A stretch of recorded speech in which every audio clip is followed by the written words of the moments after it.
Shalom, selamat pagi Bapak Ibu Jemaat yang dikasihi Tuhan. Selamat bertemu kembali dalam Renungan Harian Toraya edisi Sabtu 18 Juli 2026 dari Gereja Toraja Jemaat Palangkaraya.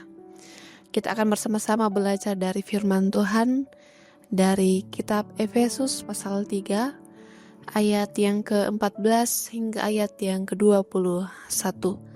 Sebelum itu mari meminta hikmat daripada Tuhan, kita berdoa. Terpuji Engkau, ya Allah, Sang Sumber kehidupan kami, Sang Sumber kasih karunia. Kami sungguh bersyukur bahwa di pagi hari ini kami masih boleh menikmati hari yang baru, nafas yang baru. Bukan karena hebatnya kami, tapi semua karena cinta kasih Tuhan yang sungguh ajaib. Dan di pagi hari ini mengawali segala kegiatan kami, aktivitas kami akan belajar dari firman-Mu yang akan menjadi suluh dan pedoman dalam kehidupan kami. Sertai kami ya Tuhan, kuasai kami dengan Roh Kudus-Mu, agar kami dimampukan untuk memahami dengan baik dan benar firman-Mu ini. Bersabdalah, kami siap mendengarkan firman-Mu. Dalam Kristus Yesus kami berdoa. Amin. Kitab Efesus pasal 3 ayat 14 hingga ayat yang ke-21. Doa Paulus. Firman-Nya, itulah sebabnya aku sujud kepada Bapa, yang daripadanya semua keluarga yang di dalam surga dan di atas bumi menerima namanya. Aku berdoa supaya Ia, menurut kekayaan kemuliaannya, menguatkan kamu dengan kuasa melalui Roh-Nya di dalam batinmu, sehingga oleh imanmu Kristus tinggal di dalam hatimu, dan kamu berakar serta berdasar dalam kasih. Aku berdoa supaya kamu bersama-sama dengan semua orang kudus dapat memahami betapa lebarnya dan panjangnya dan tingginya dan dalamnya kasih Kristus, dan dapat mengenal kasih itu yang melampaui segala pengetahuan. Aku berdoa supaya kamu dipenuhi di dalam seluruh kepenuhan Allah, bagi Dia yang dapat melakukan jauh lebih banyak daripada yang kita doakan atau pikirkan, seperti yang ternyata dari kuasa yang bekerja di dalam kita. Bagi Dialah kemuliaan di dalam jemaat dan di dalam Kristus Yesus turun-temurun sampai selama-lamanya. Amin. Amin firman Tuhan. Dikuatkan oleh kasih-Nya. Di Pamatoto lan Pak Keborona menjadi tema perenungan kita di akhir pekan ini.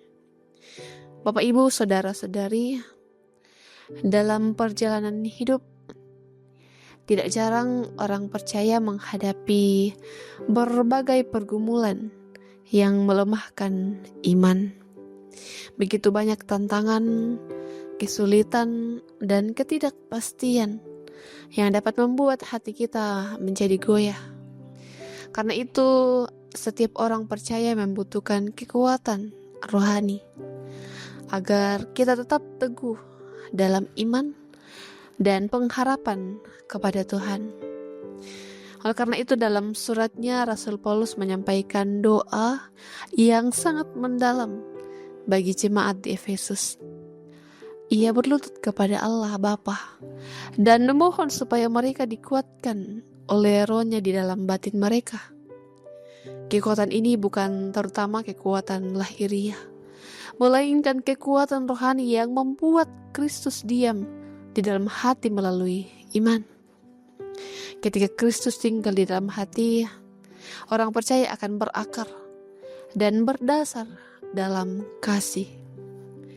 Rasul Paulus juga mengajak jemaat untuk memahami bahwa betapa luas, betapa panjang, tinggi, dan dalam kasih Yesus Kristus.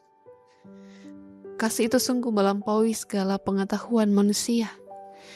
Namun di dalam kasih itulah orang percaya mengalami kepenuhan hidup dari Allah. Pada akhirnya, Paulus menegaskan bahwa Allah sanggup melakukan jauh lebih banyak daripada yang kita doakan atau pikirkan, sesuai dengan kuasa-Nya yang bekerja di dalam kita. Kekuatan hidup orang percaya bersumber dari kasih Kristus yang tinggal di dalam hati. Karena itu kita dipanggil untuk memelihara hubungan yang dekat dengan Tuhan melalui doa, melalui pembacaan firman, dan kehidupan yang taat kepadanya. Ketika kita menyadari betapa besar kasih Kristus bagi kita juga akan didorong untuk membagikan kasih itu kepada sesama melalui sikap yang sabar, pengampunan, dan kepedulian terhadap orang lain. Kita percaya bahwa kita dikuatkan oleh kasih-Nya melaksanakan setiap tanggung jawab kita, setiap peran kita sebagai umat pilihan Allah. Tuhan menolong dan memampukan kita semua. Amin. Kita percaya seperti Efesus pasal 6 ayat 24 mengatakan, anugerah menyertai semua orang yang mengasihi Tuhan kita, Yesus Kristus dengan kasih yang tidak binasa. Kiranya semua aktivitas kita boleh berjalan dengan baik, dengan hanya terus mempertaruhkan hidup dan kehidupan kita hanya ke dalam tangan kasih Allah. Tuhan memberkati kita. Amin.